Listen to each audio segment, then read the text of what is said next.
Welcome back to LePodcast, episode 85. As always, you're here with your host, Hoop and Sainey. Today's deep dive is on Kawhi Leonard, one of my favorite players, and someone who's brought your country some glory. Yep. Sainey. Yep. Don't get it twisted. Brown skin, still Canadian. Yep. From the province of Nova Scotia, which I hope to visit one day. All right. Well, Hoop is just dropping my addy to all my ops right now. So I'm like, no, I'm from New York, for what that's worth. Yeah. All right. No, man. Yeah, I'm excited because I think, I'm not gonna say you don't know anything about Kawhi Leonard, but there's definitely a certain chapter in Kawhi's career that I firsthand saw the positive outcome from. So I'm excited to talk about that and kind of give my perspective on how things were. We all know what I'm talking about, but we'll get to it. Absolutely. We'll get to it. And as someone who, I was really into 2K back in, 2016, 2017 as a young high schooler. Who wasn't? Maybe even more than I wasn't watching the NBA every night. I had school and whatever. Yeah. So to see what unfolded with the load management stuff in San Antonio was actually crazy. I went really deep into research on that. I learned a lot. That it explains a lot to what he's doing now, why he feels the way he feels about his injuries. And it's so unfortunate for such an amazing player to go through that. But let's get into the draft, shall we? I like always. It was 2011, the year he was drafted. This is when Kyrie went number 1. He was the 15th pick, which might be the lowest of the players we've done a deep dive on. So if you want me to run through them, I'm not going to say the teams. It was Kyrie Irving, Derek Williams, Enes Kanter, Tristan Thompson, Jonas Valanciunas, Jan Vesley. I apologize if I mispronounced. He wasn't good enough. That's why I can't learn to pronounce it right. Bismack Biyombo, Brandon. The stray. No, the bro. stray. If he was that nice, I'd know his name. So I know he wasn't nice. Yo, Hoop got to do a Jan Weasley. What's his name? Ron Weasley? Jan Veasley. Oh, Jan Veasley. No, that's so disrespectful. I'm playing. That guy, bro, if you're listening, you probably made millions of dollars, and my opinion does not matter to you. So he played 3 years in the league, for what that's worth. 3 years. That's at least like $1.5 million, right, on a minimum contract. So, hey, congratulations. We left off at 8. So Brandon Knight, Kemba Walker, Jimmer Fredette, Klay Thompson, Alec Burks, both Morris twins, and then Kawhi Leonard. Jimmer Fredette deep dive is coming. Wow. It's hilarious that the Morris twins both went ahead of Kawhi, because since they're it was Phoenix position, and Houston, right? Yeah, and it's definitely Kawhi was absolutely on their draft board as a forward, and they just happened to pick a Morris twin that shot chucks for no reason. I feel like the Morris twins were back to back. Ty Lue lets him.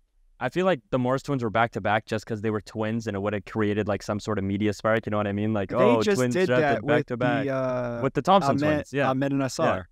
Yeah, twins just like being drafted back to back, bro. It creates a media spark, So they were definitely just trying to, you know what I mean, right? Yeah, But at 15, Kawhi was actually drafted to the Pacers. Now the draft by the Pacers was not serious because they already had Paul George and Danny Granger. They were sending him to the Spurs for George Hill. And I was reading that George Hill was apparently a fan favorite in San Antonio at the time. Pop loves him. But he shipped him off for, obviously the deal makes sense now. And it made sense for the Pacers as well. If Kawhi was a higher pick, they would have got more. But at the 15th, George Hill was a real solid point guard. People forget that. Now, I would have looked into this if I knew you were going to say that, so do not take my word for it. But I do remember seeing something that the player that hurt Pop the most to trade was George Hill. I don't know. I remember seeing something like that. Do not take my word for it. I would have looked into it, obviously, so don't take any credibility from my end, but look into that. But George Hill and Popovich had a great relationship, and he was a favorite in San Antonio. Yeah, that's all I read on the article, so I'm trusting the author on that one. Yeah. But I always go with the draft comparisons on these guys. The NBA comparison for Kawhi was, Luke Mbamute / Gerald Wallace, for what that's worth. If you want me to say his strength, think about his game right now while I read off his strength. A hybrid forward with terrific length. He has a high motor and plays the game with a lot of energy. spends majority of the game on the perimeter, but occasionally shows the ability to play with his back to the basket. Uses an effective turnaround jumper. This is like absolutely Kawhi. Inside when posting up. An agile athlete, his strides are extremely long and covers a lot of space when running the floor. This showing improvement for college years. His shooting has improved and has become a respectable threat from the outside. Operating out of the triple threat, he combines a nice jab with a fairly quick and long first step to create separation. He has a strong preference going to his pull-up jumper, and once he gets into a rhythm, he can string a number of makes together.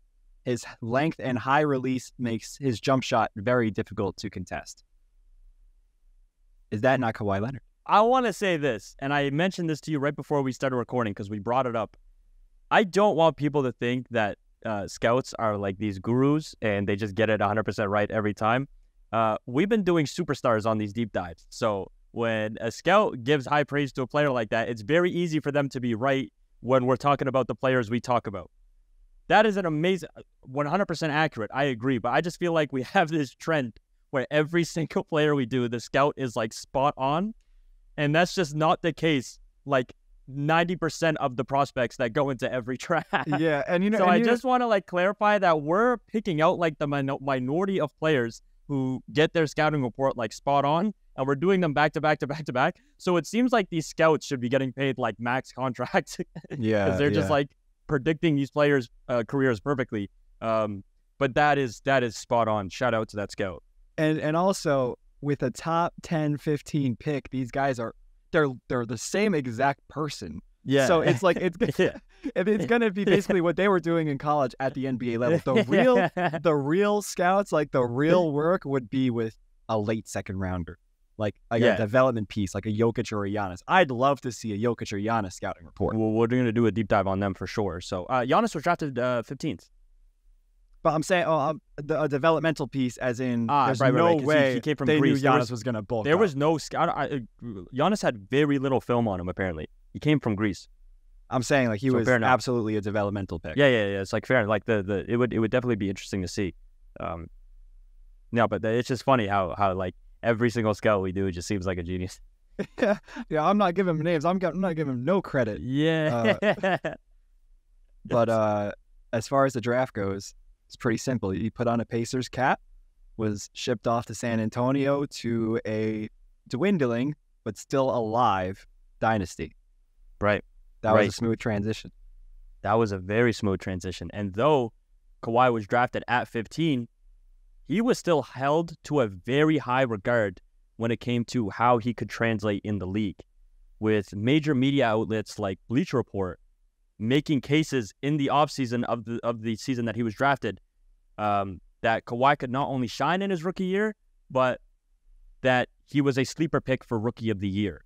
Like he had very, very high levels of going 15th. Now, again, I wasn't into basketball in 2011. So I don't know what the media was like. I know obviously Kyrie was huge, but to know a player like Kawhi, who wasn't even a lottery pick, was already getting shouts for rookie of the year makes me think what led to him being picked at 15, right? But Kawhi makes an immediate impact for the Spurs from the first season he played there. Prior to Kawhi showing up as a rookie, the Spurs had our dear friend, Richard Jefferson, suit up for 81 games where he started in each of those games as the starting small forward. The following season, Richard plays 41 games for the Spurs, where he started every single game up until the trade deadline. He was ultimately shipped off to Golden State, and the starting small forward spot freed up. Kawhi bounced in and out of the starting lineup when Richard was there, but he did not become the solidified starter until Richard left. And this was the season with the lockout, so it's not like he had, 41 games to start after that. I believe this season was 60-something. I don't have the specific number, but he finished off the season staying in the starting lineup for the Spurs.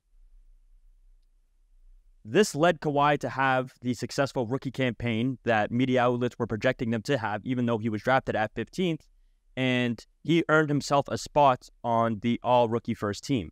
Now, being drafted at 15th, earning any all-rookie spot, that automatically makes your rookie career a success. You exceeded expectations, of course, right? It was as early as the 2012 offseason, which was right before Kawhi's sophomore run, that the media placed the tag of the next face of the Spurs on Kawhi. And heading into Kawhi's season, he should be looked at as the second option for them, with statements being made about Kawhi like the best rookie San Antonio has seen since Duncan. Kawhi from the jump was seen as an exceptional defender and someone who could be the anchor of the Spurs defense. And while Kawhi did relatively have the exact same numbers efficiency-wise, his total shots went up, of course, which led to him having an increase in points per game, as well as every other major stat that is counted for in the league. Kawhi also showed that he can elevate his game come playoff time very early in his career, foreshadowing his ability that he possesses to take things up to another notch when the pressure hits. You'll notice it is a common reoccurrence in Kawhi's career that playoff time is when we truly witness his talent. Just something to keep in mind as we continue in the episode, but I'm not going to go too in-depth with that right now. Kawhi's second season, he already got a taste of the NBA Finals, taking the Heat to 7 games, but ultimately losing. But it is interesting to note that Kawhi elevated his game even more come finals time. I'm not going to read off stats, by the way. If you aren't new to these deep dives, you'll notice I'm refraining from just spewing numbers. I'd rather talk about the significance behind the story rather than just be super analytical. But Kawhi was showing one of the most important traits to look for in a potential superstar, which is the ability to rise to the occasion. The ability to make LeBron scared at the free throw line. Yeah. I'm about to talk about that right now. Kawhi's third season, which is the season where I believe Kawhi truly established himself as being the Spurs' next cornerstone, is where things took a great turn for the man's career. Again, improving across the board stat-wise with less minutes per game, might I add, and once again, rising to the occasion and elevating his game across the board come playoff time. This was, of course, the year that the Spurs spanked the Heat. Kawhi earned his first Finals MVP, becoming the second youngest player in NBA history to earn the honor, only behind Magic Johnson. Now, I want to throw a curveball at you here, Hoop, and I want to begin our first little bit of banter in this episode. We're about 12 minutes in, so it's a perfect time to. I have 2 questions for you, and I'm going to start with our first one. Do you agree with this narrative that Kawhi Leonard shut down LeBron James during the 2014 NBA Finals? Not shut down. How would you explain Kawhi's performances on LeBron? Well above serviceable and well above the, I don't know if I want to say quality of player he was, because Kawhi is that good, but it was more than what the Heat had on their scouting report. How about that? Right. That's a good answer. Because you obviously know, we all know that in narrative of like, oh, LeBron was scared of Kawhi. LeBron was getting shut down. My answer to it is that it's LeBron James, and LeBron was still knocking shots down. And a player like LeBron is bound to turn up the stat sheet every game. But a guy like Kawhi forces him to be in an uncomfortable situation, which disrupts his rhythm in the game. And I believe that Kawhi held LeBron back from being able to take over a game and win the game single-handedly for the Heat, because the Heat ultimately choked as a team. Other than LeBron James, who really stood out? There was that one little Ray Allen dunk. That's the only thing I remember from the Heat in that 2014 Finals. That was tough, though. You know what I'm talking about, though, right? Like, tough, that's it. Yeah. That's all I like. They wasn't doing nothing else. And I feel like Kawhi held LeBron's ability back from being able to, and we've seen LeBron do this time and time again, just single-handedly take over a game. So, I mean, hats off to Kawhi. And my second question, where do you rank Kawhi's Finals MVPs in the 2010s? He hit a lot of big shots. He had one game where in the first quarter he had like 14 points, 16 points. I just watched the highlights the other day. Where like the most, like just in a first quarter of maybe a 1-1 series at the time, because it did go 1-1, I'm pretty sure. So I don't want to say like Andre Iguodala, for example, is like the other one we talked about privately. It's like, oh, that's a weaker Finals MVP. Yeah, of course it is. And no disrespect to Andre, man. Like, it's still a Finals MVP.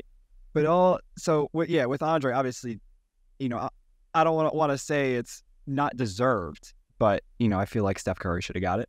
But with the other Finals MVPs of the 2010s, I mean, you start off with someone like Dirk, and I think Dirk's Finals MVP is a little overrated, and people say it was a carry job.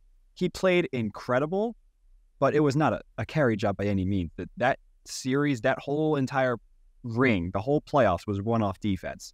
He shot like low 40s. He shot right? poorly, and I don't want to say that like, oh, Jason Terry, because he shot incredible from 3 in the finals. Yeah. I don't want to say, he deserves it because he's really just spotting up and Dirk's gravity is opening that stuff up. Like Dirk did what he was supposed to do. But it's not this, for example, like the Jokic performance we just saw. It's not like that where it's I'm not disrespecting Dirk, by the way, with that statement. That's what I'm saying. If we got to rank him, you got to put him in order.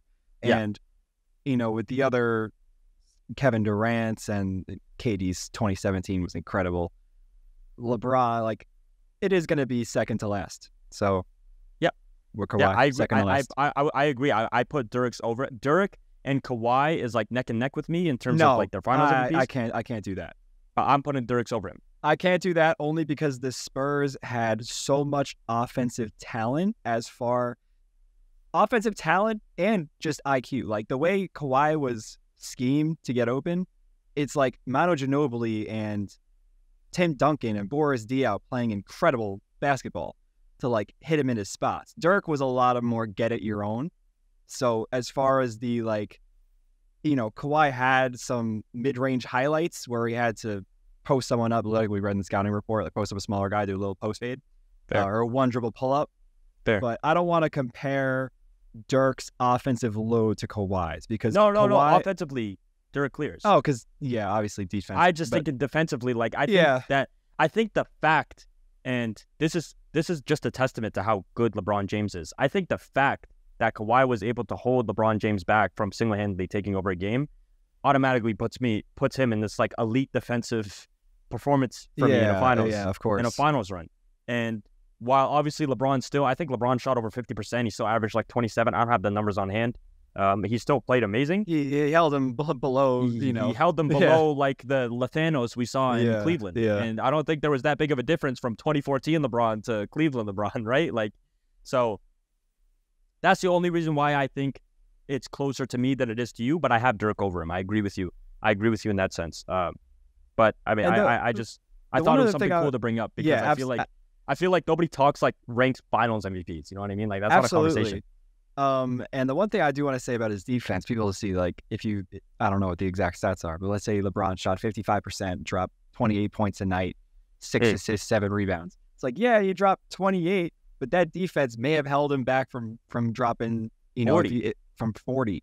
You know what I mean? When I made a Patrick Beverley video on TikTok a while ago. It was him harassing Damian Lillard on defense. People in the comments yo, Dame had 40. And let's say the Clippers or Pat Beverley was on, or whatever team he was on, is up by 5. It's but he might have just won them the game. If Dame dropped 40, he maybe just stopped him from dropping 45. Exactly. Look at the impact. Look at how it affects the game. Look at is Pat Bev harassing Dame, putting the shot or giving the shot to another player on that court, and Dame's not going to take that last shot. You know what I mean? You're right. Hypothetically speaking, just because a player plays great, if you take a player out of a certain situation just once and you win a game by a possession, defensively you did your job. Bro, Kevin Love against Steph Curry is one of the, I don't want to say best, because I'll be honest, Steph is not someone who, maybe it's a hot take. I was talking about why Steph Curry is not great at hitting game-winning shots. He has a lot in the regular season. He does not. He's 1 for, I don't know what the stat is. 1 for. Oh, it's very low. I know exactly what you're talking about. I've seen the same thing. I made a video on that. And I've seen the same thing. Because the way Steph gets open is a lot of running off ball, and he's using screens. Now, I'm not saying Steph can't dribble and he can't make his own shot, because he can. But coming down to a last-second shot, he's not as great as creating space as someone like Damian Lillard or Kyrie Irving for a last-second shot opportunity. That's not crazy to say. No, it's not crazy at all. And I think it's completely normal. It's just going to sound bad because it sounds like I'm hating on Steph. But against Anthony Davis this season, he had 2 opportunities. And he kind of did the tween step back thing to get a little bit of space. But he's not as great at creating those 3-point opportunities by himself. That to say, with the Kevin Love thing, it's not that, because Steph was really looking for a 3 in that situation. He had no alert of oh, he's going to drive by me. He just had to stay in front of him. But it was a very impressive defensive possession. And it was one that goes underrated because Kevin Love's not a great defender, but that changes a game. You know what other defensive possession on Steph Curry is never talked about, to the point where I don't even know who was guarding him? Game 6, the last shot against Toronto. Steph misses that. Yeah. And Toronto goes and gets the free throws. Kawhi takes the free throws and they win the game. But Steph had a chance to not only tie it, but take the lead with 0.1 left on the clock, or 0.4 left on the clock, right? What was it? So yeah, I agree 100%. That's I don't think that's ridiculous at all to say. Sorry, I just had to get in my bag there with the. But I mean, I think that's there's disrespectful to Steph Curry. I think, no, of course, and I hope people understand. We're not trying to be disrespectful towards anybody. We simply trying to be just state objective, off facts and objective. Like, there's no bias in this unless you listen Straight to the Kevin Durant facts. one. But there's no bias in these deep dives. But I'd like to use this opportunity to segue you into Kawhi's superstardom in San Antonio, because obviously after 2014, that's when we kind of like, is Kawhi that guy? You know what I mean? Yeah. I mean, I'll be honest. Most of this stuff is about the drama that goes on, because that's what I'm interested in. Man, screw the basketball. Like I like the. We know Kawhi's a Instagram superstar. narratives. Talk about the fun stuff. That's what I'm talking. So like, I mean, let's not skim over. He had 2 Defensive Player of the Year awards for a wing. This was 15 and 16, and then he is top 3 in MVP voting, 16 and 17. One of those years overlaps in 2016. He won the Depoy and was second in MVP. 2016, Steph Curry, right? So to say that Kawhi Leonard was like a top 3 player, top 5 player in the league is completely warranted. When you place top 3 in 2 MVP seasons and the Defensive Player of the Year 3 straight, because he did place 3rd in that second almost MVP year, that is incredible. So the Spurs had someone that was not only a franchise cornerstone, but it was also someone that could get an old Tim Duncan, an old Manu Ginobili, and old Tony Parker another ring. They were at the point where they were serviceable role players, and they were just hungry for more hardware, and Kawhi was the guy to do it. Now, if you look into some playoff games, one that sticks out is Game 1 against the Warriors Western Conference Finals 2017. Kawhi, in 24 minutes of playing, has 26 points with 8 minutes and 50 seconds something in the third quarter when the Spurs are up 23 against the Kevin Durant Warriors, newly formed. He takes a fadeaway jumper. Zaza Pachulia closes out. Recklessly, Kawhi lands on Zaza's ankle, turns it, done for the series. The Warriors make a comeback that game, down 23, mostly in the fourth quarter with Kawhi out, because now they got like an old man Ginobili being the only efficient guy out there. They got LaMarcus Aldridge as well, who was a hooper. But that was the series. And that was, I'm not going to say that the Spurs would have won that, because the Warriors, obviously after Game 1 can, it's basketball. Things happen. But it's a series. It's a series, and it's one that Kawhi was like not even touching his like late prime yet. Like his... Yeah. Like, you know what I mean? Like, it irritates me, bro. It irritates me. It really does. I was grim. Like, I don't like Zaza for that, bro. I hate him. I hate him. And shout out Westbrook. Shout out Westbrook. We already know. Can you give some context for that? Bro, just know Russ. First of all, Zaza pulled the same ish on Russ, where he like pushed him at the half-court line. Just know Russ got his get back. I've never seen a player go for a block and not go for the ball like Westbrook did to Zaza. Like, he genuinely... like, yeah, he just gave him... He just hit him like a whack-a-mole or whatever, right? Like, it was crazy. I think it was also 2017. Apologies for the cough. I'm a little sick. I think it was also 2017 where Zaza was leading the center position for the All-Star voting. Yeah, and there was like that song on YouTube, like, vote Zaza or something, that guy that just... well, they had to make the Zaza Marcus Cousins was so butthurt. Do you remember that? DeMarcus Cousins was so mad about it. I remember that. Do you have anything else to say about that 2017? Well, I was going to lead it by saying that injury has nothing to do with the load management that happened the next year. The last thing I'll say, I'll let you talk about 2017, but the whole like Kawhi does have degenerative knees, but in the years leading up to the 2018 season and the 2016 season, which is the second in MVP voting, he played 72 regular season, 10 playoff. Then the next year, he played 74 regular season and 12 playoff. And there was that game where he got injured by the Warriors. So he was like a steady guy up until a little quad tweak that just turned really sour, which I'm going to talk about. But I'll let you talk about 2017. I honestly made a prediction that you were going to ask me a question. And what was the question? We talked about this a little, and I want to talk about it now because I'm surprised you didn't say this. I wanted to give you the spotlight to say it, but you didn't say it, so now I got to say it. My fault. Where do we view Kawhi legacy-wise if he stays in that series and they win that series? Well, are we He saying knocks he off stays healthy? Like he plays the same way he played in Game 1, and they beat the Warriors, and Kawhi beats the Warriors. dude. How do we view Kawhi right now? So if you want to talk from a strictly like subjective standpoint, this is going to sound crazy. I said it to you before. I think Kawhi Leonard is like the third best basketball player alive right now. I really hate the injuries that he has. And like, if you're just talking from a pure basketball player standpoint, one game, he might be the bro. I mean, Jokic is tough. Kawhi Leonard though? Oh man. Bro, and I don't even, because like I'm gonna get into it later. When his knees started to break down, they had him corner sitting and not as like the whole reason the Clippers got Paul George, a large reason, was so Kawhi didn't have to defend the best player. Doesn't work since Paul George is always hurt. But with Kawhi, it's the funniest solution for Kawhi. It doesn't work. But like if he was completely healthy and we saw this untouchable offensive scorer with the lockdown, bro, he is I think he's a top 15 player all time as like, I don't want to say baseline, but like I think that's his range, and I think he could be top 10. I have such high praise for a healthy Kawhi Leonard, dude. And that's just my subjective point. If you're talking objective, you're talking straight hoop talent. No, I'm just like as a basketball player. That's all you're talking right now. Look at his playoff production, even with the injuries, bro. So you're talking pure basketball player right now. What are you talking about? Like legacy? Like when you're ranking Kawhi, you're like top 10. You're not ranking. If you're saying if he just beat the Warriors, then he's maybe elevated to a status. I thought you were talking. I thought you were still carrying that point. I'm talking about. I thought you were still carrying that point of like Kawhi is top 3, and I love Kawhi. Because you said right now. You said right now you think that. I had to get that out because I think Kawhi Leonard. All right, so I didn't know when you segued. I didn't know when you segued back into the question. My bad. So if you're saying he's healthy and he beats the Warriors, he is viewed, I'll say, on the same playing field as Kevin Durant, because I think at that time he was fair. He was not. It was like a half step down.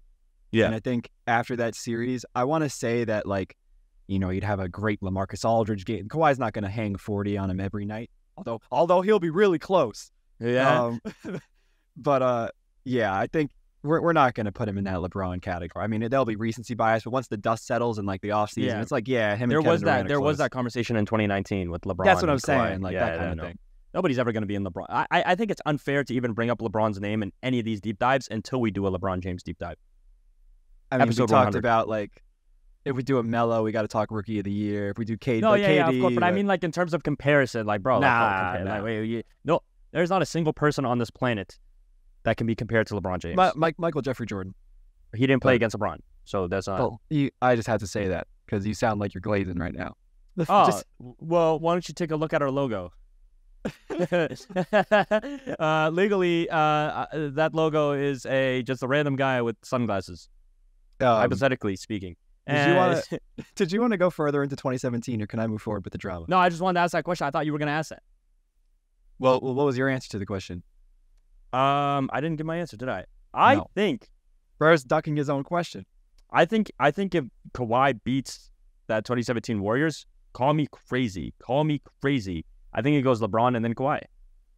That's how I would view that's it. That's how I would have viewed the 2010 best players. The fact that you beat that Warriors team single-handedly alone makes it go LeBron, Kawhi for me. For me, yes, but the NBA would, Well, no, think about it realistically, bro. Like, what do you mean realistically, bro? Like realistically, look at it from an unbiased standpoint. In that time, Steph was in all the Drake songs. It was like for sure. Chef Curry with a pop boy, bro. They're not but remember Kawhi the narrative over Chef. We're looking at we're comparing Steph now with the narrative we have of him right now after he got this Finals MVP with the Celtics and all that stuff, right? Think about the narrative back then. 2015, he loses to Iggy. I believe Steph should have got it. You're right. 2016, he has a complete meltdown. 2017, he has a complete meltdown. Bro, you're thinking of it from Steph's narrative right now. Think of the narrative of Steph Curry back then. If he doesn't win in 2017, we look at Steph so differently right now, bro. We look, number one, there is no Magic Johnson comparison whatsoever. We don't even fathom the idea that Steph Curry could be near Magic Johnson if he loses in 2017. Still lost. That's why I think that it would go LeBron, Kawhi, because if Steph folds in 2017 or even 2018, by the way, against Houston, I think we look at Steph completely different because of how that team was built. Completely different. 2019, he gets a pass because they all got injured. That's very interesting. It goes to show like how annoying the injuries are in basketball. It's so annoying. So aggravating. So many players are injury merchants where they can just like, and no disrespect to Steph. No, that's so disrespect. No, Steph Curry's an amazing talent. Obviously, I believe he's a great, if he's not your top one, he has to be your top 2 point guard of all time. But it's interesting, bro. Like, think about we have to think relative to the narrative at the time. What was the narrative of Steph Curry? This guy just had a complete meltdown in the finals. And you're telling me he got Kevin Durant and he still lost? He didn't even go back to the finals? He didn't even go back to the finals? And we're talking about, like, come on. I mean, we can move on. I don't want to. And then Clay and Draymond are now role players. But, bro, that's such a straight. I mean, I'm just saying, bro. The third and fourth players on a Western Conference Finals losing team. That's like a Derek White. Yeah, no, they would. I think they would split up that season. I do not see them continuing that experiment. And the last thing I'll say is if they stuck together, I'm forgetting the entire team, but it was a core of an old man Tony Parker, let's say 35, 36, an older Manu, 39, 40. Tim was retired.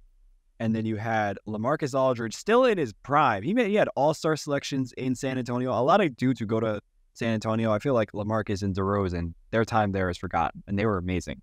Like even the year Kawhi left, DeRozan had a very good winning season with them. There's just never good media coverage over there, man. Yeah, but also they had an older Pau Gasol with Pop coaching them. Like that team in the finals led by prime Kawhi Leonard, bro, that team is like some old man just like finesse. Yeah, and that's the type of play style you want come playoff time too. That's what I'm saying. And they had That's Danny what you Green, want Patty playoff Mills. time. They had That's what you want playoff time. That's what you need playoff time, bro. You need look at Hoop. He's stressing. If you're listening on Spotify, just know like I'll tell you this right now. Over the year, I would like to say, that me and Hoop have become very, very, very freaking close. And if there's one thing I could say about Hoop is that this man is like a ride or die Kawhi Leonard for some reason.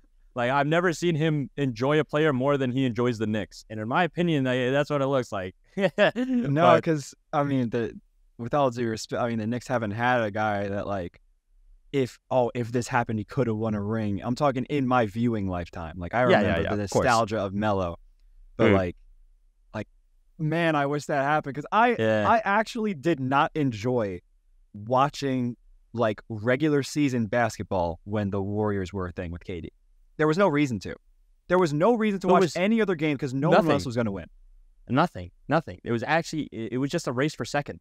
But I think Houston got first a couple times. So, but like I never took them seriously. Like if the Spurs actually took a chink in the armor and then some role players fall off the Warriors and we get like a Harden ring. Bro, yeah. I'm happy we're living in some parity now though. Oh yeah, no, I think the NBA is in a much better spot too because guys are more inclined to stay on like be that guy, you know. Absolutely. But we need to get into this because we're going to be going for an hour and a half at this point, which is good. Yeah. Which is good. Yeah, I'm liking this. But I mentioned before how Kawhi in the years leading up to the whole quad mysterious injury thing, he played a lot of games. And it was not the ankle with Zaza that held him out. So he had like a quad. I don't even know. It wasn't like a tear. It was just an issue with his right quad where I have a whole timeline here going into September 30th of 2017. So this is the 2017-2018 season. The injury was revealed and it was listed as probably missed the beginning of preseason, right? So this is obviously a misdiagnosis of sorts since it held him out so long. October 20th. Kawhi was filmed walking up the stairs to board a plane and was like severely struggling. I saw the video. He looked like an old man. And November 7th, Greg Popovich comes out and says he's coming along more slowly for whatever reason. Already like a very mysterious injury. And for whatever reason, to me, I feel like I'm breaking down like an English essay. Sounds like he's a little upset. So for whatever reason, right? This dude's like not playing. December 12th. This is well into the regular season. Kawhi plays his first game, 13 points, 16 minutes, goes on to play in 9 games over a 17-game stretch. He didn't play back-to-back, set out a couple, played some games, but like over a 17-game stretch, he played 9 and on steadily increasing minutes. On the 17th, which is the end of that stretch, the last game, the 9th, he is listed as out indefinitely to continue rehab. Now, a little later, on the 22nd, it's reported that a rift has been growing between Kawhi and the Spurs because the team went 4-1 during the games where Kawhi played more than 25 minutes. The Spurs were still a winning team, but they went 1-3 after Kawhi had just left. So like after that third game they lost, like the guys are getting upset because now they got a 39-year-old Manu Ginobili. I'm sorry, a 40-year-old Manu Ginobili, Pau Gasol, who's 37, Tony Parker, who's 35. These guys are trying to win a ring. And when they got their superstar player out with an injury that was supposed to only hold him out till preseason, right? A little quad thing that he's completely fine running on. It's just, right, he's sitting out because he's soft. These guys are upset because they want to win, but this guy's taking off time indefinitely to rehab it. The Spurs were 4th in the West at this point after the 3-game losing skid. They were 30-18, which is behind, I think, the Warriors, the Timberwolves at the time, and the Houston Rockets. February 21st, a month later, Popovich says, I'd be surprised if he returns this season. March 7th, Kawhi says he's returning soon. Hard to explain his injury, but he's feeling more comfortable. March 22nd, right, this is after, like, a lot of time has passed, and Kawhi, like, kind of screwed up by saying, I'll be back soon, because he would not be back soon. Manu Ginobili came out and said, he's not coming back. For me, he's not coming back because it's not helping to think that he's coming back. We fell for it a week ago again. I guess you guys made us fall for it. But we have to think that he's not coming back. That's who we are. We got to fight without him. That shouldn't be changing, at least until he's ready for the jump ball. So he's upset that, like, these empty promises are coming back, not fulfilling. Tony Parker comes out and says, I was in rehab for eight months, same kind of injury as Kawhi, but mine was 100 times worse. But the same kind of injury. You just got to stay positive and come back. The Spurs at that point also listed when at the back end of the season, when he's done playing his games for the season, he was just out. They listed him as out for injury management, not for left or tear ACL, right? It was like injury management. So these guys, because they've never seen this before, these guys are like pissed off. March 23rd, the Spurs hold a players-only meeting asking Kawhi to return. It was described by Woj as tense and emotional. Danny Green says this can't be any more incorrect, but he's probably just trying to, try not to let the Spurs go up in smoke. April 16th, playoff time, Kawhi sits out the playoffs. The Spurs were beaten in 5 games in round 1 against the Warriors. After LaMarcus Aldridge scored 34 points in game 2, Greg Popovich says, LaMarcus has been a monster all year long. He's led our team at both ends of the floor. He doesn't complain about a darn thing out on the court. He just plays through everything. I can't imagine being more proud of a player as far as playing through adversity and being there for his teammates night after night after night. He's been fantastic. The next day, Pop dodged a question asking if he took a shot at Kawhi. Do you have anything to butt in with? Because I'll be going on for a while. This thing is, crazy. I remember the players only meeting. Like, I remember when that came up. I completely forgot that Kawhi said he was going to come back in March. I do remember, I do remember that whole thing. It was a big deal at the time because that was the first. And I remember there was rumors sparking. I don't know if you remember this. I'm going to kind of throw something random at you. There was rumors sparking, and to this day, there's some people who put the blame on Popovich for this load management culture because Popovich allowed Kawhi to load manage. I'm not saying that's the rumor. And Popovich kind of started this load managing culture within. Apologies again, I'm a little sick within the NBA. Which I don't know if I believe after hearing that stretch, because clearly he's come back. Well, I think he did it with, I don't know how old Tim was, but it was with those 3, the core, that was aging, and I feel like it was just at the end of the regular season, which is what players do now. I don't think it was that significant. It was just viewed as crazy because they used to play all 82 or whatever. Yeah, nowadays you don't see that. Yeah, that's interesting. But yeah, that's interesting. No, I forgot 90% of that stuff happened. I only remember the players meeting. So after the shot at Kawhi and after the playoff game, May 1st, it's reported. So this is the playoffs are already done. Season's over. May 1st, it's reported that Kawhi's agent and his uncle were at odds with other members of Kawhi's own camp. Kawhi's former agent also filed a lawsuit against his current agent. So, like, not only are the Spurs up in flames, but Kawhi's own people are up in flames about how to deal with this. And he has no idea what's going on with his leg. This is at a time where he's supposed to be an MVP candidate, someone who legitimately could have gave the Warriors a run for their money with these old Spurs players that are looking to win one more time. That's why I say, like, it's so annoying that we didn't get to see that, because that era of the Spurs could have been very interesting, like a bunch of old men, Kawhi Leonard. Like, it is annoying. Like, I do hate when we miss out on prime years of players because there's always so many what ifs. But that's funny. I forgot like all about that. Yeah, I got more. June 14th is like a month later. Popovich travels to New York, which is where Kawhi was doing his rehab stuff, to try and repair the relationship and move on. This did not work, and Kawhi asked for a trade out of San Antonio. His preferred team was the Lakers, but the Clippers were also in the picture. I'm pretty sure Kawhi's from California, right? He's born in LA. Yes. So there you have it. Might be why he went there in free agency. July 18th, 4 days later. I'm sorry. This was a month and 4 days later. It was June 14th to July 18th. Kawhi Leonard and Danny Green are traded to the Toronto Raptors for DeMar DeRozan, Jakob Poeltl, and a protected 2019 first-round pick. DeMar had no idea this was coming. It was just an offer too good for the Raptors to refute.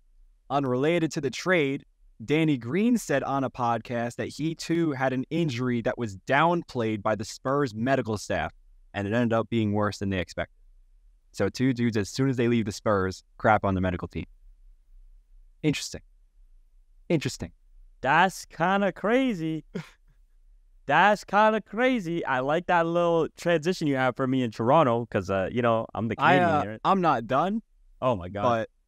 But continue. No, I want to hear more. Like, this all right, I forgot about all of this. So I'm gonna say this. I want you to look it up, though. On August 9th, Kawhi released the most awkward thank you letter to the Spurs organization I've ever seen. Look up, because I want you to read this while I can continue with this. Look up Spurs, because I read it before. I'm right here. Bro, it's the one where he says thank you like 10 times and like bold. San Antonio, I have been going back and I'll say when it's bold, by the way. San Antonio, I have been going back and forth the last few weeks trying to figure out the right things to say, and it comes down to two simple words: bolded. Thank you. My family and I want to say bolded. Thank you to the entire Spurs organization and the people and fans of San Antonio. Bolded. Thank you to every one of my teammates I played with over the 7 years in the NBA. Bolded. Thank you, Pop. I'll always be grateful for the growth under your guidance. Bolded.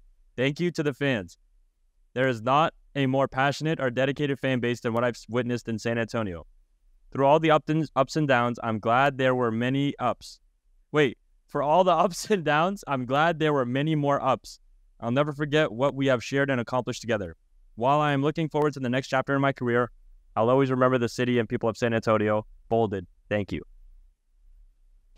Is this what player, writing, you know media what? letters would you know look like? what? There's always players that drop essays and the most articulate thank you letters that I know they didn't write. He genuinely wrote that. He wrote that shit. So respect. So I at least I know he's being genuine. He wrote that. I can tell Kawhi Leonard wrote that. You see John Morant's apology letter. No, that was he so ain't write that. He did not write that. He Chat GPT'd that. Kawhi Leonard took the decency and the time out of his day to write that for San Antonio fans. So if you guys have any issue with that he didn't need to write you a thank you letter. He didn't need to say thanks, and he took the time out of his day to do that. You can tell he wrote that though. He said not in a disrespectful way. Not in a disrespectful way. In terms of he doesn't know how to write. I mean in the way that it just looks awkward. It just looks like he doesn't care about the Spurs. You could tell he does not give a crap about this. Thank you, Pop. I'll always be grateful for you. He also put his shoe logo at the bottom, if you see that. Yeah, he did. He put the claw logo at the bottom. He said, this is his goodbye to Popovich. Thank you. He didn't say Coach Pop. He just says, thank you, Pop. I'll always be grateful for your growth, or for my growth under your guidance. The letter is also written in blue ink. In blue. As opposed to black ink. That's Kawhi. That's 100% Kawhi. That's the most Kawhi letter. Not saying he wasn't genuine, but this is the most robotic way somebody could say thank you. Yeah. There is not a more passionate fan base than San Antonio. That's how I said. I was so cracking funny up just as much as you. And he says, I've been trying to figure out what to say for the last few weeks. It comes down to 2 words. Thank you. Yo, he put a lot of thought to those 2 words. Imagine it. Here's the thing. I genuinely believe Kawhi sat there for a few weeks like this. He was pondering. Oh, indubitably. Thank you. Thank you. He's like, nah, okay, what are we doing? I got more. Oh my God. On August 13th, this is a couple days later, Bruce Bowen, who is a Spurs commentator and former player, Yep. sharply criticized Kawhi on TV, saying there's nothing but excuses going on with that guy's injury. Bowen was immediately fired by the Spurs. This is likely because the Spurs wanted to sign Kawhi back in free agency after the 2019 season. September 24th, I wrote, Kawhi awkwardly laughs at Raptors Media Day, which you just gave us a preview of. November 26th, this is into the season. When asked about Patty Mills, this is Pop, when asked about Patty Mills filling the leadership role of former players Ginobili and Leonard, who had Ginobili retired and then Leonard left, Popovich says, Kawhi was a great player, but he was not a leader. Manu and Patty were the leaders. Kawhi's talent will always be missed, but leadership wasn't his deal at the time. That may come as he progresses.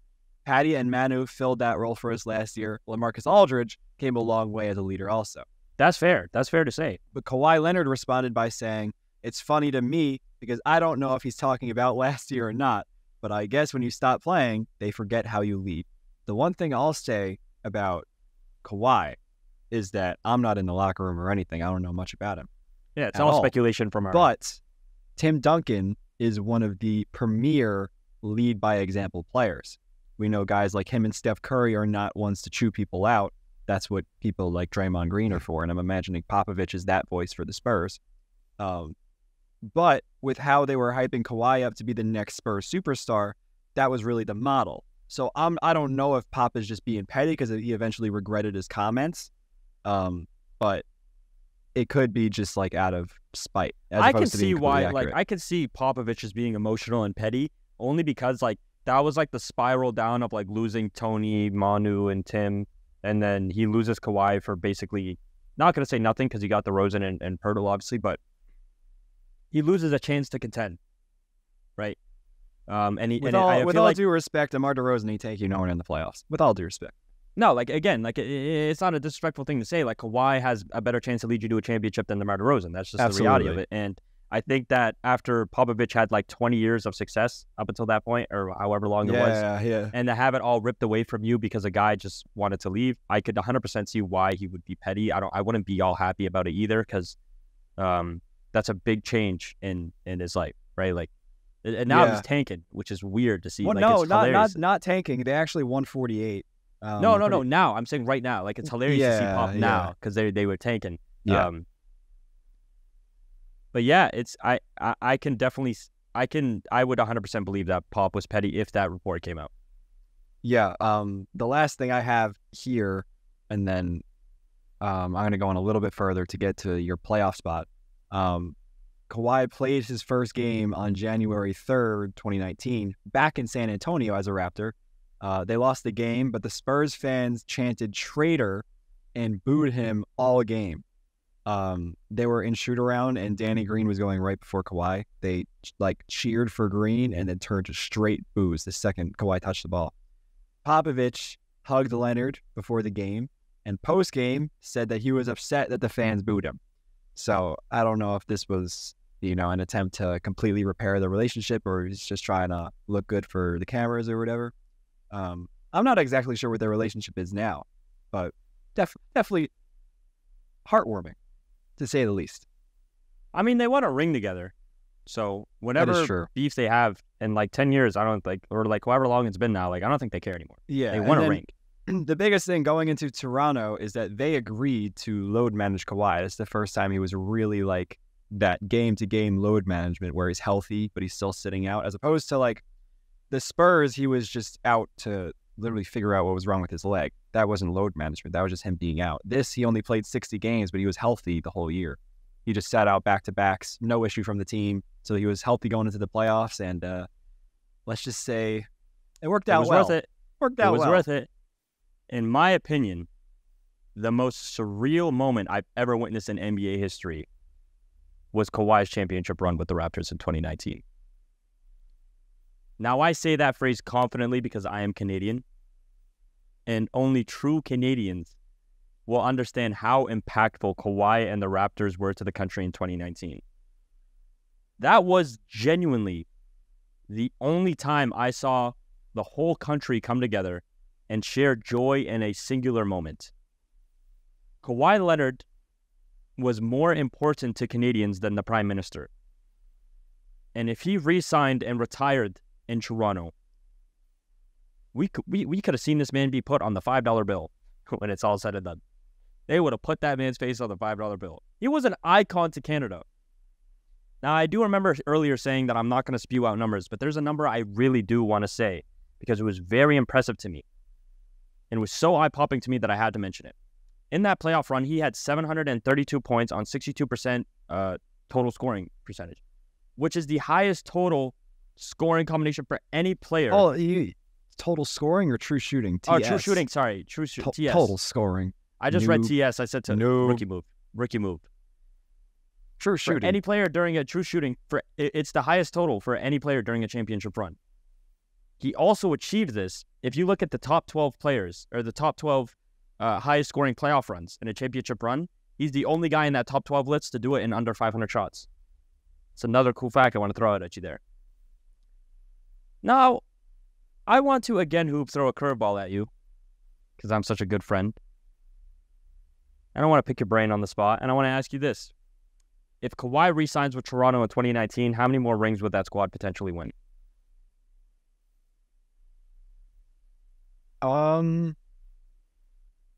I feel like they're more well-oiled than a team. And sorry, to add context, he would have signed a 5-year deal with them because that was what was on the table at the time. So you could lead, it would be up to this point. How many rings would they have won? Assuming that the NBA moved the same way it did, but Kawhi's healthy. It moved like it's still the Bucks. That's a big if, bro. It is a big if. It is a big if, but I mean, the situation was different in Toronto, right? Yeah. The Heat make it in 2020. Bucks make it in 2021. Celtics make it in 2022. Well, I'm reading. Who played this year? Oh, the Heat made it again in 2023. I'm trying to remind myself of what the roster looked like in 2020. I see it right here. They 4-0'd the Nets. This is without Kawhi. And they took the Celtics to 7. I remember the Anunoby game winner. He was 22 at the time. They still had guys like Norman Powell, Serge Ibaka, Marcus Gasol. They had basically the same team without Kawhi. Bro, I'll say they get one. I'll say, because I don't think you'll be able to pay some of these dudes. They'd have to lose some of them because this team I'm looking at right now, where it's Lowry, Van Vliet, Siakam, Anunoby, Powell, Ibaka, Marcus Gasol, like that is a core that if you gave them 3 years, even at the ages they were at, they can seriously contend for all 3 rings. But I'm assuming that you lose a piece here. Like you got to be somewhat realistic, and I'm not going to compare a fully healthy Raptors team to a broken down whatever team. But I think they get one. I'll say they're in 2 finals though, for sure. I 100% believe they could have won one more. I think the East was up for grabs in both 2020 and 2021. I think 2022 would have been the most difficult because I think that Celtic squad was the hardest out of the last 4 East teams we've seen in the finals. The Raptors had great depth, great superstar with Kawhi if he's there, great coaching. A big reason for me is their home court advantage too. Like they probably like that, especially in 2019. I think the Raptors definitely had the best home court advantage you've ever seen. That was Scotiabank was turned, or Air Canada was turned, jumping right. So it's. I think if there was a year for them to win it again, it would have been back-to-back in 2020. I think they 100% could have given the Lakers a run for their money because if that Heat team has taken 2 games against the Lakers, what's Kawhi Leonard doing with that Raptors team, right? Yeah. And I mean, even in 2022, I'm a known Celtic hater, but I'm just saying this to try to be somewhat objective. They're not Kevin Duranting Kawhi with that Raptors team. where like they No, just trap them. absolutely not. They're not Kevin And Durant that and Raptors team Kawhi. has size. It's not That's the same what deal I'm as like, the Nets. They could see a couple it's a finals, different man. situation. And the fact that the Celtics were taken in some of those games, they went to the clutch with the Nets. Oh my God, the Raptors would. You know what? No, I think in 20. Yeah, no, they still would have spanked. I still would take the Raptors. I take that back. You're so right. You're so right. And they would have got low key, spanked. bro. The Raptors would be easily the beast of the East for the years that Kawhi's there. And the last thing I'm thinking about is like the age aspect when you got an aging Serge Ibaka, aging Pau Gasol. I'm sorry, not Pau, Mark. I don't think because at 2019, bro, that's like a 38. I'm just talking about guarding Giannis. Like they have length in Siakam and Anunoby and Kawhi. Fair. But like if they could fill a plug there, like they can make a finals push every year. I agree. And I don't want to dwell too because we're already at the hour mark. I don't know if you noticed. So we still got to talk about the Clippers. We got plenty of time, bro. I am chilling. This is beautiful. I want to. I think this is one of our best deep dives for sure. I think the conversation. It's already been 55 minutes, which is ridiculous to me. I mean, I just love Kawhi, but I do too, and I feel like his time in Toronto was so short, and I feel like the regular season was not that significant, and I think the championship run speaks for itself. I mean, the only Game 7 game-winning buzzer beater in NBA history.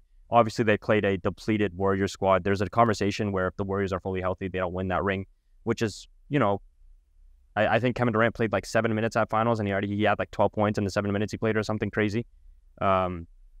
So I definitely do see that point of it, but at the end of the day, we've seen Kawhi be on the short end of the stick when it comes to the injury bug, so I could care less that the Warriors got injured against them because that's just karma right there for you, right? Like the Warriors had the same exact thing happen to them where Kawhi gets injured.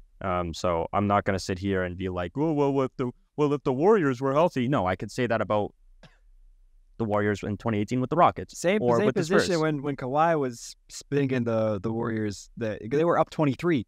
Exactly. It's the same thing. Like they both had the short end of the stick, which is why I'm not going to sit here and be like, well, the Warriors weren't fully healthy. Well, okay, that's cool. We've seen that same Warrior squad get back-to-back seasons where they got a star player injured and they got to face a depleted team that could have beat them. So that's all I'm going to say about that Raptors and that championship run. I think 100% that ring was fully deserved, and I do not care that the Warriors were injured because they beat the 76ers and they beat the Bucks in that run. That was a very hard run.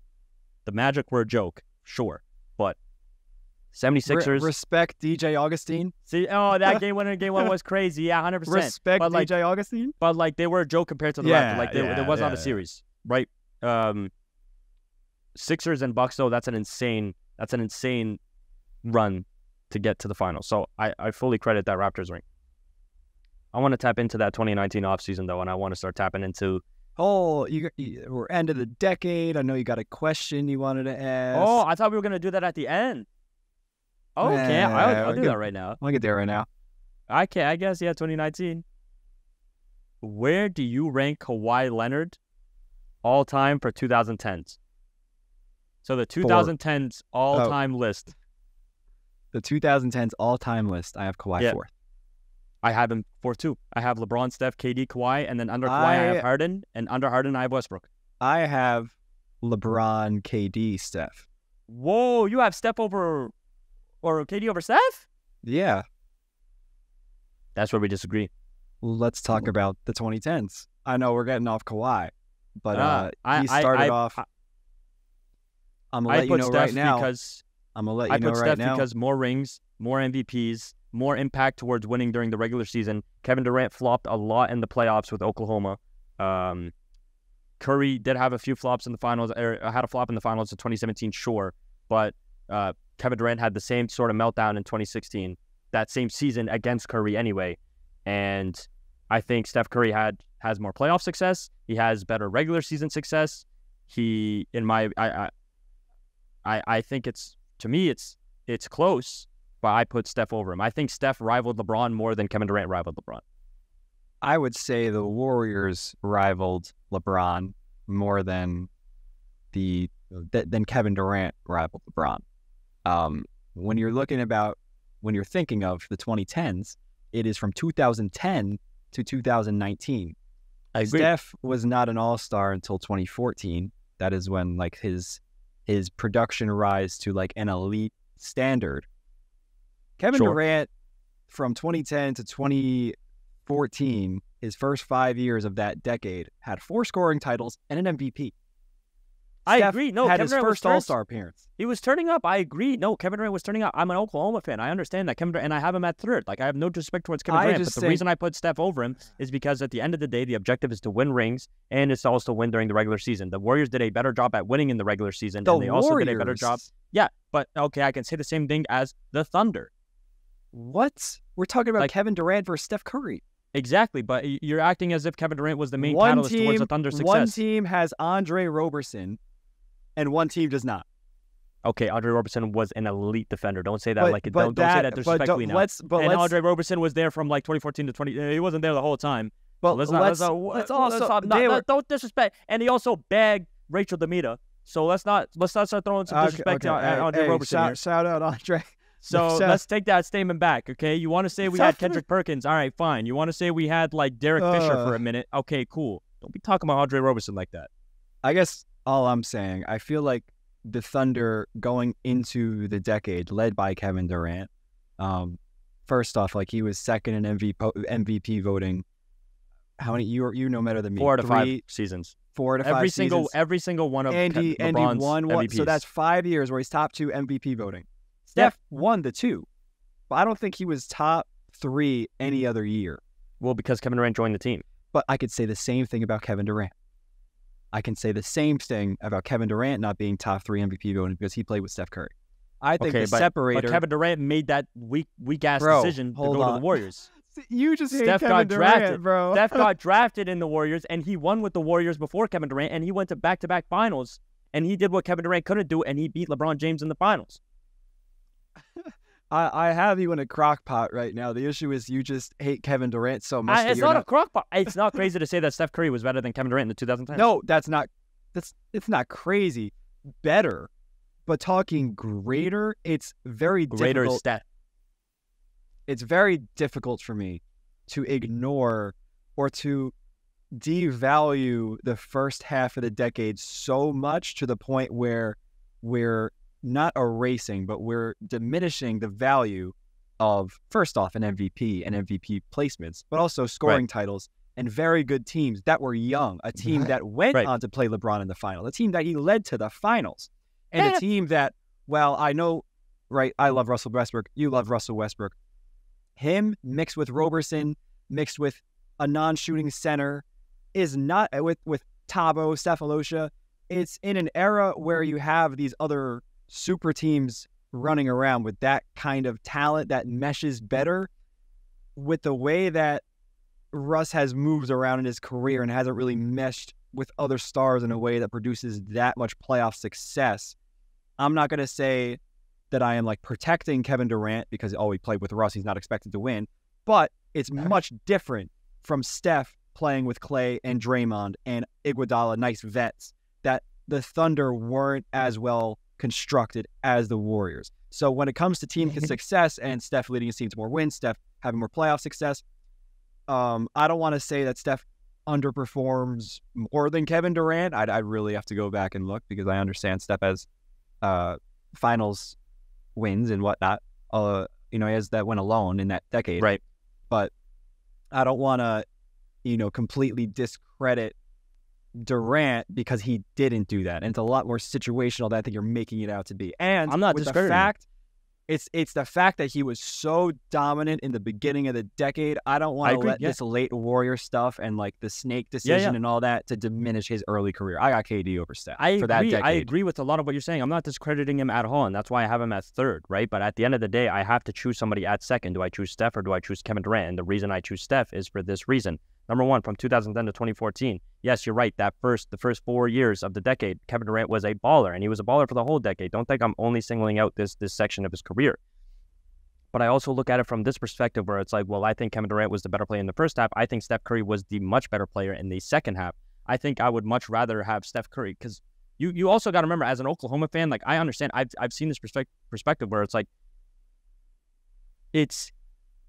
it's more so like the fact that he couldn't succumb to the pressure, and it's more so the fact that it almost seemed like he just gave up on the team, where it's like it was like a folding job mentally from a superstar that honestly made me lose that, like, okay, do I want this guy to be my number one option? Because if things go south, it's not going to work. While I do think Kevin Durant, talent-wise, is better than Stephen Curry. Of course he is. He's 7 foot, and he's an incredible talent. Of course, I'm not saying he isn't.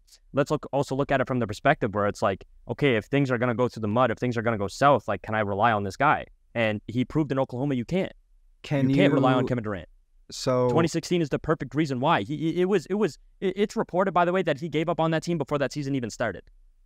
Like, he knew he wasn't going to be there. He knew he didn't want to be there. It's as if he didn't want to play up to par to what Kevin Durant is, and he instead brought his level down to the rest of that Oklahoma squad.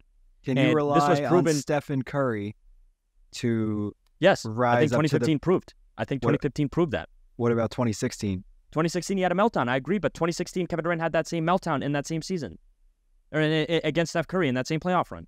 So I'm not going to use that meltdown against the fact that Kevin Durant. Are we not even? They both had meltdowns? They have both had a meltdown in 2016, but Steph Curry got the job done in 2015. And he also has a unanimous MVP. He went back-to-back in MVP voting, and the 2010s was the decade that he became the greatest shooter of all time. Which is why I put Steph Curry at 2. I think Steph Curry rivaled LeBron, and I think Steph Curry rivals LeBron more than Kevin Durant rivals LeBron, and LeBron's placed at number 1, and the bigger rival to LeBron James is who I'm going to put at number 2. The number 2 spot for the 2010s, here's how the 2010s works for me. It's LeBron James era. No matter how you view it, it's the LeBron James era. And the number 2 spot is who pissed LeBron James off the most? Who was the scariest threat to LeBron James? To me, it's Steph Curry. To me, it's Steph Curry. That's fair. But we got to talk about Kawhi Leonard. And let's go back to Kawhi. That's a nice little segue. I just think you're valuing too much team success. That's what I'm saying. But at the end of the day, you know what? Like, that's fair, right? It's fair to say that. But at the end of the day, I've also seen Kevin Durant not rise to the occasion in certain moments, which is why I don't want to place him there. And I've also seen Steph Curry not rise to the occasion. But I've seen Steph Curry also rise to the occasion and get the job done in 2015. And he also has back-to-back MVPs, one of them unanimous, and he also became the greatest shooter of all time in that season, or in that decade. Like, they both have had their iffy moments. Just go, they both have had their iffy moments. Here's my point. They both have had their iffy moments, but Steph Curry's pros outweigh Kevin Durant's pros to me. Let's move on. And I'm saying as a player, I'm taking Steph over Kevin Durant. But for the greater 2010s player, for someone to be a top 2 player in the league for 4 years, while someone is in top 15, top 20, that means a lot to me. But let's move on. Well, he wasn't even in. Okay, yeah, sure. He had the injuries in the ankles, but yeah, but I'm saying it's before. Yeah, you know what? Yeah, I get. Yeah, okay. Let's just throw it. I think either answer is correct. I think either way you look at it, there's an argument. Fair. Before we tap into this Clippers era, okay, I want to discuss a little bit on the decision making from Kawhi's end on leaving the Raptors for the Clippers. Now, while I do understand that Kawhi simply just wanted to play in his home state, I want the viewers to really grasp, for those especially who are new to basketball, I want you to really grasp what he left on the table when he decided not to sign with the Raptors. Not only was Kawhi offered a 5-year, $190 million deal, by the way, at the time, other teams were only able to offer a 4-year, $141 million deal. This was before the huge inflation we're seeing in contracts right now. The city and the country really showed how dedicated we were to Kawhi. Businesses and Canadians came together and offered Kawhi more than any human being can possibly ask for. Number one, he got a $30 million penthouse offered to him for free. And there was this new rule that would have been implemented called Kawhi and Dine, where dozens and dozens of restaurants and bars across Toronto came together to offer Kawhi free food, rides, and shop perks for life. Tattoo shops were saying you'll get inked up for free whenever you'd like. If Kawhi Leonard walked into a business establishment in Toronto, he's not paying. He does not pull out his wallet. They would have literally given him whatever he wanted. The city, business owners, all these guys literally came together and said, if you stay, you will literally never touch your wallet. You will live like a king. It will literally be like GTA money glitch where you don't even have to think. You just go and do stuff. And Kawhi left that to go sign with the Clippers. Now, it is rumored that Kawhi talked to Paul George, which led to Paul George telling OKC to trade him to the Clippers so he can team up with Kawhi. OKC, knowing the cards were in their hand, the Clippers were forced to give up a lot to get Paul George, and as you know, no Paul George meant no Kawhi for the Clippers. This started one of the most disappointing superstar duos we've seen in recent NBA history, and this isn't due to their performances. In the 4 seasons Kawhi Leonard and Paul George have been together, they have only played 142 games with a record of 96-46 when both guys are on the court, meaning that Kawhi and Paul George only played together for 46.1% of the games that could have been played together in their time in LA. If you do the math, they have a 67.6% win rate together, which roughly equates to a 55-win season if they were to hypothetically play a full 82-game season together. Although the Clippers have never once had a 50-plus win season since the duo joined the team, obviously due to the absence of each other. A great point to note is that during the first 2 seasons, they only played 72 games, and the first season they got 49 games, so you could assume they got 50 had there been a regular 82, but the last 2 seasons were 42 and 44 wins, respectively. I bring up all these random stats and math that I did to bring up the main downfall of this Clippers experiment and why I think it's one of the biggest disappointments we've ever seen. Injuries. Kawhi in his first 4 seasons with the Clippers has only played 161 games during the regular season, missing an entire season in 2021-2022. Paul George in his 4 seasons with the Clippers has played 189 games during the regular season. And since 2020, we have not seen a full playoff run from the Clippers where both star players are healthy. This is obviously going to transition into Hoop, who obviously is going to go more into depth on their playoff woes and injuries, but I wanted to give a little bit of context on how the injury bug affected them during the regular season. Is it my turn? All right. So, I mean, as far as playoffs go, he's only had 26 games with the Clippers. But of those, I kind of like ruled out games that I would consider duds. He's had 3 of them. And I don't mean rule out as in, I'm just telling you like how many duds he's had of the 26. This is like very poor shooting, maybe like a disappearing act, like sub 40%, just like bad play. He's had 3 of those. To put that into perspective, Kevin Durant with Brooklyn has played 16 playoff games. He's had 4 duds, right? 3 for 26, 4 for 16. To put in perspective how good of a playoff performer Kawhi Leonard is. A lot of these also, I don't know how many, some without Paul George due to some stupid injury. So he's getting a lot of defensive pressure on him. Sprained knee this season. And Kawhi didn't play any playoff games 2022, right, out the whole year. This year, the 2 he played, he looked like he was going to beat the Suns. He, in 2 games, 34.5 points, 6 assists, 6.5 rebounds, 55% shooting.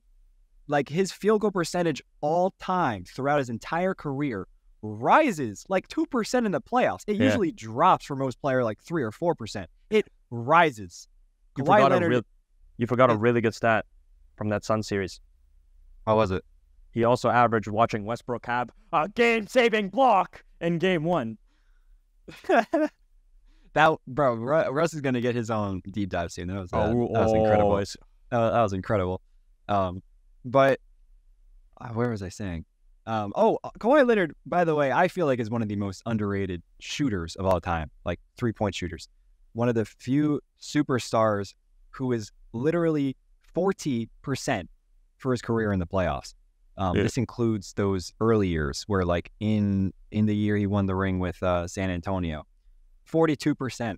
Recently, he's taken like 5-6 threes a game, 40%, 38%, 45% on volume.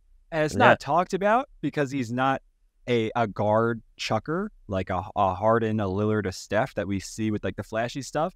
But if you go watch the endings of those 2021 playoff games where he's playing like the Mavs in not the full bubble, like the bubble setting where like they have like the tarps over the end of the bench. Bro, to ice games, he's like doing a little tween step back, like deep threes to match Luka, like just bombs.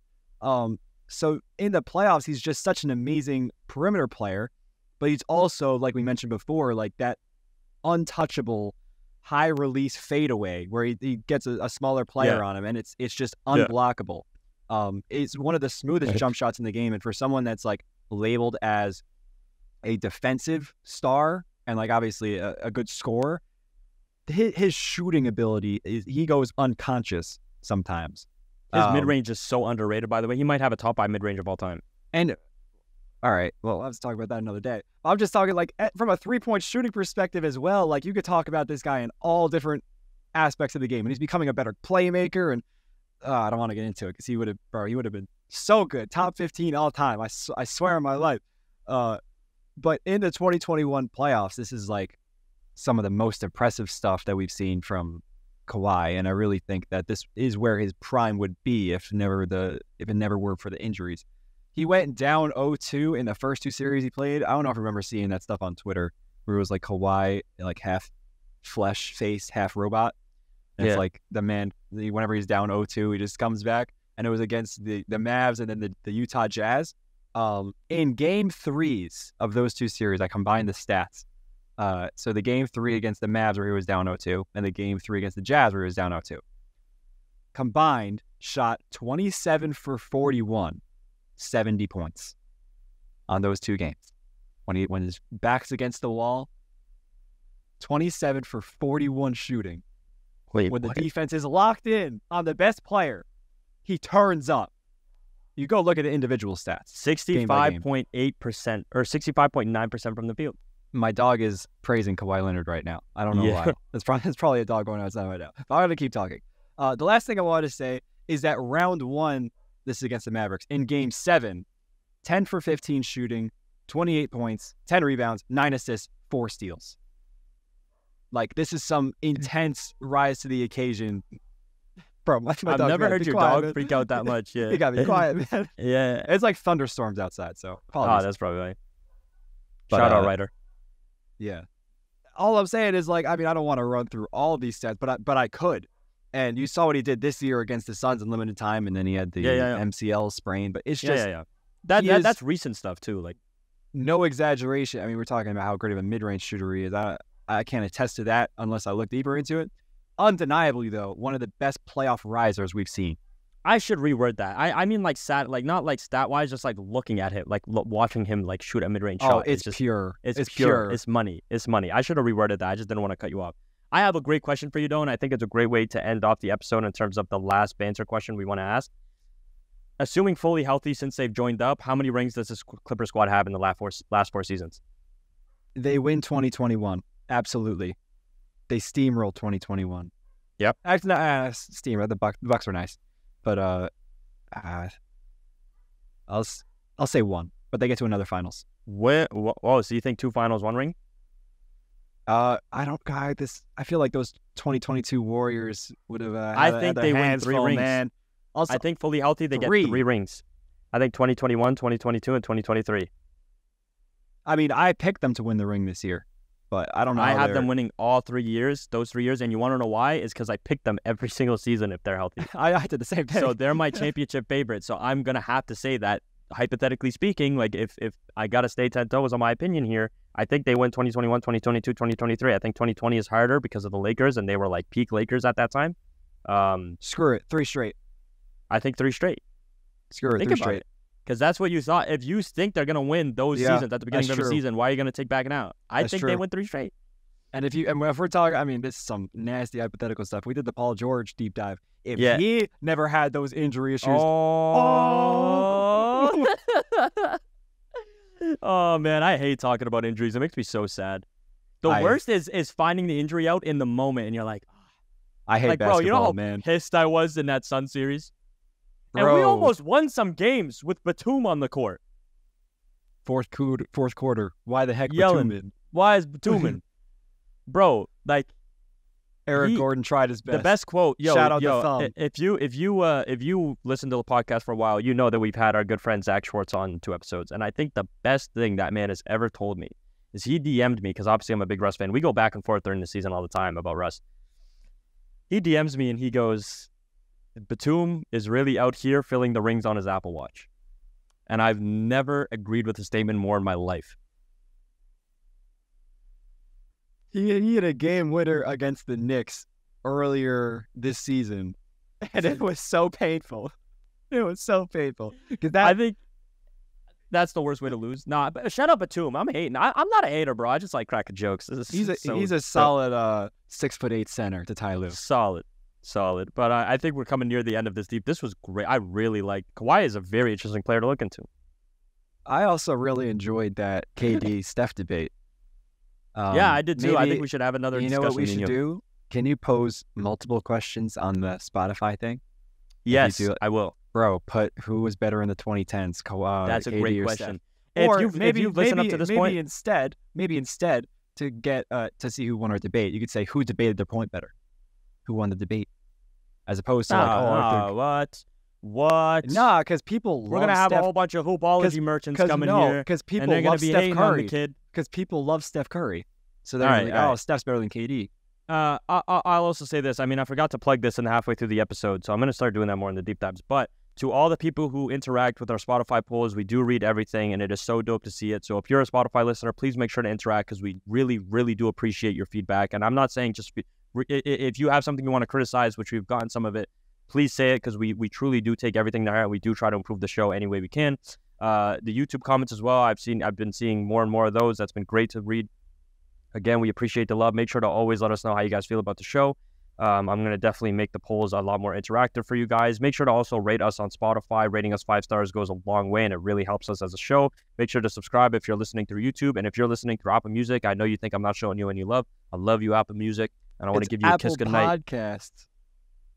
Apple Podcast. That's what the episode. And I want to kiss. I want an Apple Podcast. I want to kiss your listener. forehead. I want to kiss your forehead and tuck you in at night, and let you know that you're gonna have sweet dreams. Okay. But this was a great episode. Hoop, as always, me and you killed it, I think. And I'm excited to see who's going to be next week. Yo, shout out Hoop, by the way. If you haven't checked Dwight Howard's Instagram, he literally made a video for Dwight Howard. Yeah, that was a pretty cool experience. Hoping to get him on the podcast one time. Hey, Dwight, we need you here, man. We need a Taiwan segment. Got to push that. Bro, Jokic don't stand a chance against Prime Dwight. No, you don't. You see that stuff? Yeah, I did. Hey, shout out to Dwight. Shout out Dwight. But this was a great episode. We appreciate you guys so much for listening, and make sure to stay tuned because, like we said, we're going to be consistent with them. I think we've been getting better as each episode comes along. Thank you again for listening, and we'll see you next episode. Peace. Later.